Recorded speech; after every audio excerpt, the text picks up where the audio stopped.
माता सीता का जब विवाह होता है तो विवाह का मानछो चल रहा था और उसी बीच कन्या के भाई द्वारा की जाने वाली रस्म की बारी आई।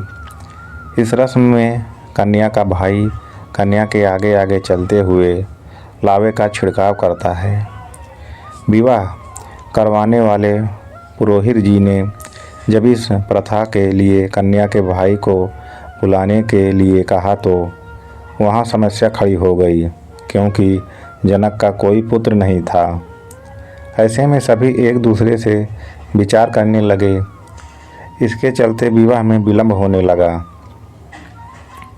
अपनी पुत्री के विवाह में इस प्रकार विलंब होता देखकर पृथ्वी माता भी दुखी हो गई।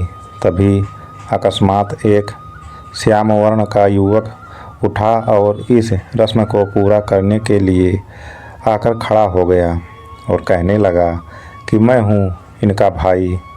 दरअसल वह और कोई नहीं बल्कि स्वयं मंगल देव थे, जो वेश बदलकर नवग्रहों सहित श्री राम का विवाह देखने को वहाँ उपस्थित थे।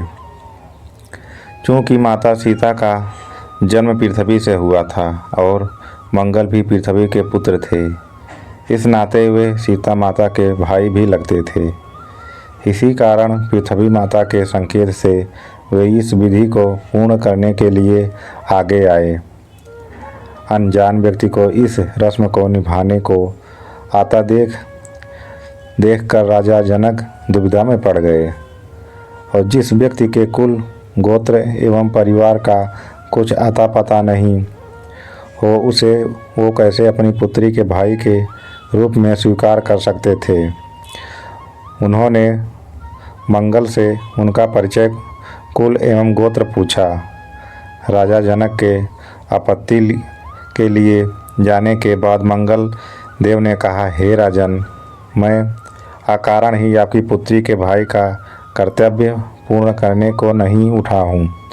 मैं इस कार्य के सर्वथा योग्य हूँ। अगर कोई शंका हो तो आप महर्षि वशिष्ठ एवं विश्वामित्र से इस बात पे पूछ सकते हैं। ऐसी वाणी सुनकर राजा जनक ने महर्षि वशिष्ठ एवं विश्वामित्र से इस बारे में पूछा। दोनों ही ऋषि इस रहस्य को जानते थे, अतः उन्होंने इसकी आज्ञा दे दी। इस प्रकार सभी की आज्ञा पाकर मंगल देव ने माता सीता के भाई के रूप में सारी रस्में निभाई।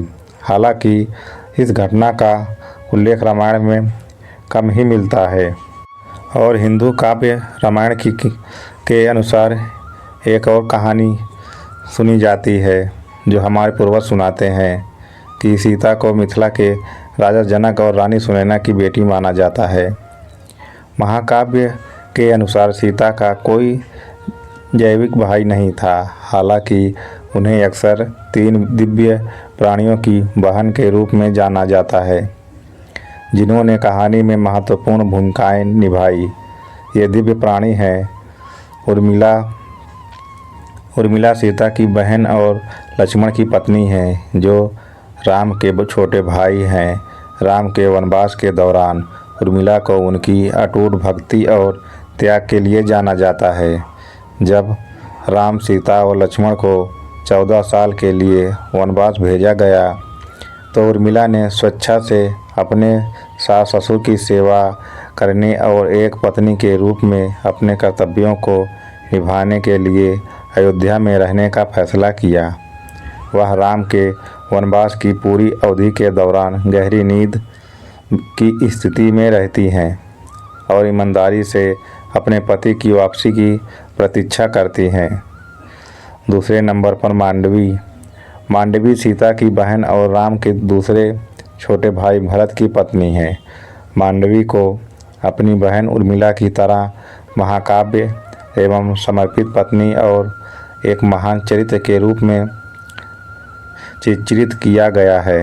वह भरत के पक्ष में खड़ी हैं और राज्य त्यागने और वनवास के दौरान राम की सेवा करने के उनके फैसले का समर्थन करती हैं। मांडवी कथा में एक छोटी भूमिका निभाती हैं, लेकिन अपनी वफादारी और धार्मिक आचरण के लिए जानी जाती हैं। तीसरी, सुकीर्ति। सुकीर्ति सीता की तीसरी बहन और राम के सबसे छोटे भाई शत्रुघ्न की पत्नी है। सुकीर्ति को अपनी बहनों उर्मिला और मांडवी की तरह एक समर्पित और गुणी पत्नी के रूप में दर्शाया गया है। वह राम के वनवास के दौरान अपने पति शत्रुघ्न के साथ जाती हैं और उनके कर्तव्यों और जिम्मेदारियों में उनका समर्थन करती हैं। हालांकि सीता का कोई भाई नहीं है, लेकिन अपनी भाभियों के साथ उनका रिश्ता रामायण में महत्वपूर्ण है। उर्मिला, मांडवी और सुकीर्ति द्वारा प्रदर्शित भक्ति, निष्ठा और बलिदान पूरे महाकाव्य में चित्र पारिवारिक प्रेम, कर्तव्य और समर्पण के मूल्यों का उजागर करते हैं। वीडियो में इतना ही। अगर हमारी वीडियो पसंद आए तो चैनल को सब्सक्राइब जरूर करें। हमारी ऐसे ही वीडियो देखने और सुनने के लिए चैनल को शेयर और कमेंट जरूर करें। जय श्री राम।